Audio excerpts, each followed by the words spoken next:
Hello and welcome to Soul Exposure Sunday with Autumn Moon. I am grateful to be here. I'm happy to have you here with me today. And I would like to talk about weathering the spiritual storm. So, I think quite appropriate since we have a storm rolling in the Hudson Valley right now. But also because this past week has been a little rough. I have basically questioned all my beliefs. And I've had a bit of a struggle having faith in everything I have faith in.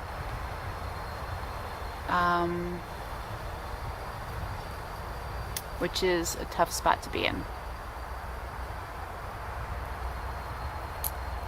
Because it's times like these, even though it's concluded, not to say necessarily that this transitional period that I feel like I'm in has concluded. I definitely still feel in it. But last week I feel as though I was spiritually tested because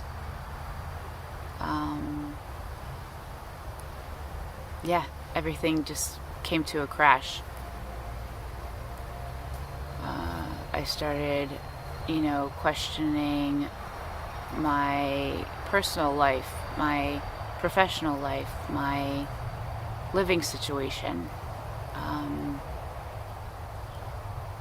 what I wanted for myself.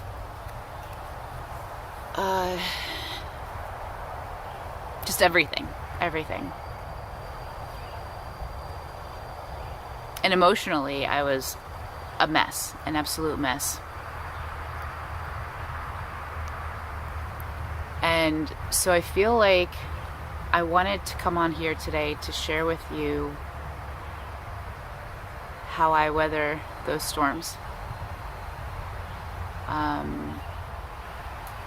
don't know everything. I'm not even the best at getting through these things in an all-around healthy manner. I definitely don't resort to old, unhealthy, big-time habits that I used to. So I guess that's a good thing. And so I will share with you what I do today to weather a spiritual storm. I basically ride the waves. It comes, and sometimes it just comes so abruptly where I feel like I'm just holding on to my seat and I'm in a tornado. I'm just being thrown around and I'm just holding on for dear life.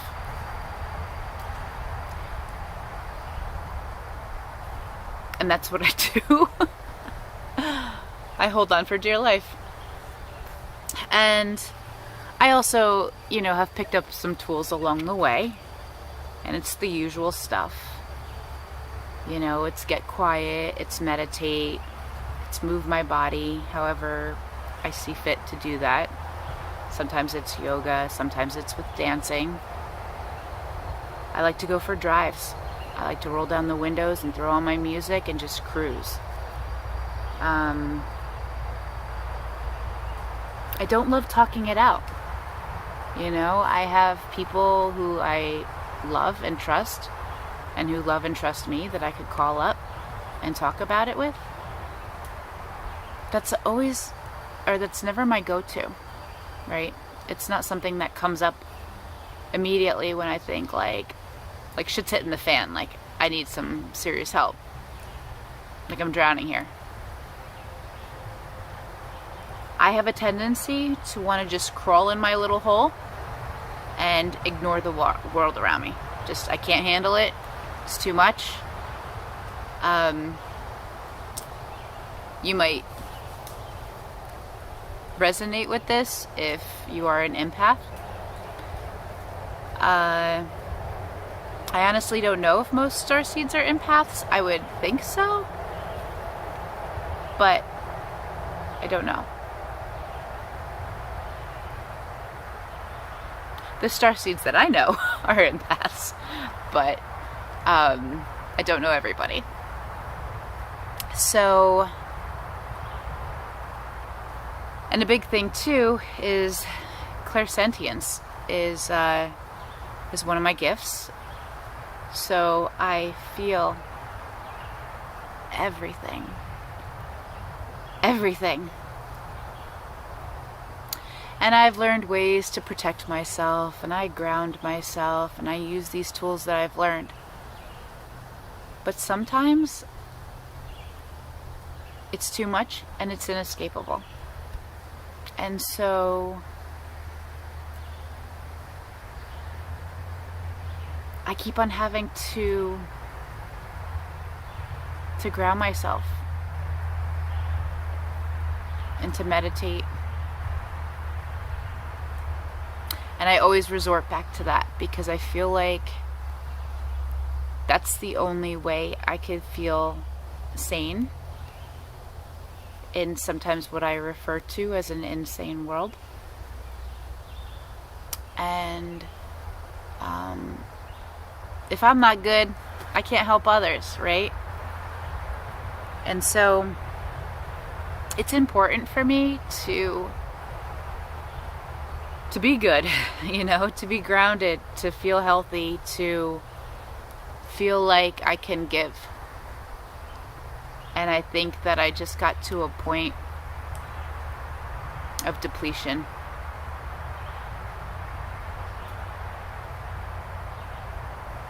And although I practice self-care,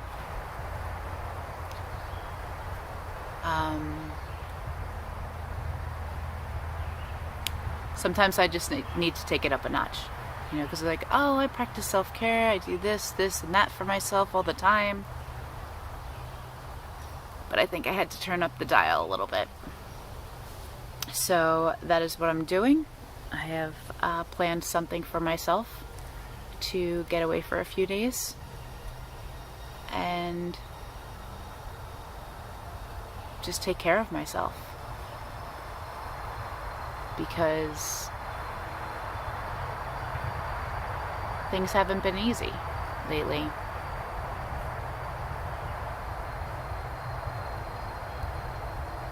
And that's okay. It's okay when that happens. I guess it just matters what we do with that, right? So,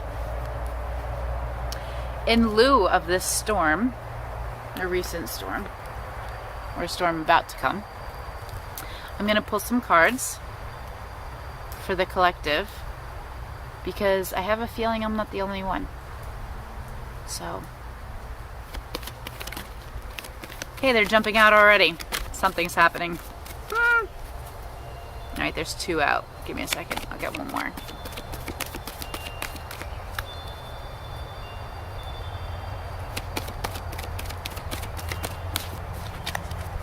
Or not. Maybe it'll be two.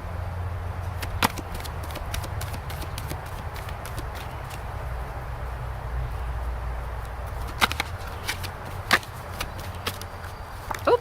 Okay. Did you see that? Alright. I am going to move the camera and then I'm going to read what they... Oh, two came out with that. Okay. Okay, so these are the 4 cards that jumped out. I will start with Chord Initiation. So the vibration is soul. The keywords are initiation and willpower. The cord connects us to the mother during pregnancy and is highly symbolic of the womb. Used in magic to bind, to define boundaries, to hold wishes, and at initiatory rites. Colored cords were also used by midwives in ancient days to weave prayers for the newborn. Chord shows us that this is the time of initiation into the mysteries of life. You are ready to step into new realities and are advised to prepare yourself for a test that is to come. With any initiation, there is always a measuring of the soul to see how ready you are for growth. This is not vindictive or malicious. It simply is the way it is. You do, however, have a certain level of control, having already made the choices that have brought you to where you are now. Expect an initiation. If you are in situations that are binding you or someone else too tightly, this card could indicate restriction if the present course is maintained. You may need to face the truth. Your soul steps closer to the source, and there is no need to control, trust, and let go.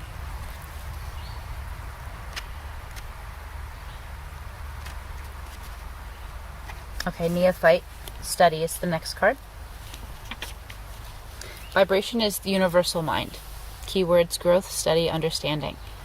Neophyte is a trainee magical practitioner who is studying the ways of the old religion under guidance from an adept in the craft. It denotes the first stage of training. At the second level of initiation, interesting, a practitioner can be considered for the responsibilities of a priestess or priest. But true initiation comes only with the blessings of spirit. Power can be given and removed at any time. Neophyte indicates that this is a time of coming into a deeper understanding about your life and your world. What has not been clear will now become so, as you are introduced to teachings that provide the answers. Observe synchronicities, follow gut feelings, talk things through with wise company, for this is the key time in your spiritual growth. Be open to learning. Whether circumstances are perceived as negative or positive, they are exactly what is required to align you with the higher teachings and your higher self. Seek your own wise counsel and grasp any opportunities for growth before you have to go around the wheel of karma yet again. High note: all experience is food for the soul. Low note: life is held in patterns for your own making. Of your own making. Shekinah, transcendence. Vibration, heaven on earth. Keywords: transcendence, karmic purpose, faith. The feminine aspect of the divine, Shekinah, is the holy dwelling place for the soul, the reflection of God. The mother's embrace can be felt in both her heavenly and earthly domains, in Bina or Malkuth, on the Qepet tree of life. Many mystical traditions consider the union of the Divine Lord and Lady as essential to transcendence and bliss. Our Lady Shekinah, Queen of the Stars, shines her radiance upon you. As one of her children, you are traveling the universe, fulfilling the dreams of creation. What is your dream? What do you wish for? To find one's sole purpose is the quest. How does your quest fit into the myths and legends of your land? Transcend all limitations is the message this card. To raise above earthly restrictions is one of feeling heavy, or touch the earth if one is feeling confused and alone. Turn to Shekinah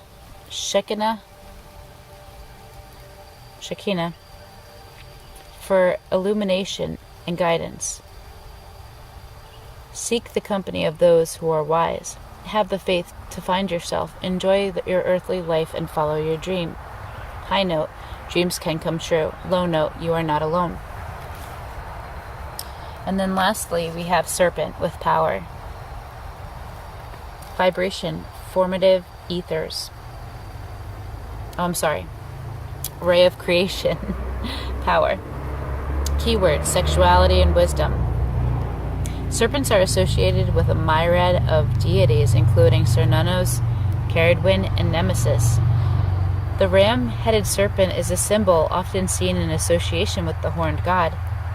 Their power is also depicted in the myths of Quetzalcoatl, a plumed serpent of the Mayans, or Ouroboros, the serpent who encircles the earth. When serpent enters your life, you can be assured that creative energy is high. Like the phoenix rising from the ashes, you have the ability to rise to any challenges at the moment. Serpent is associated with Kundalini, the energy of creation.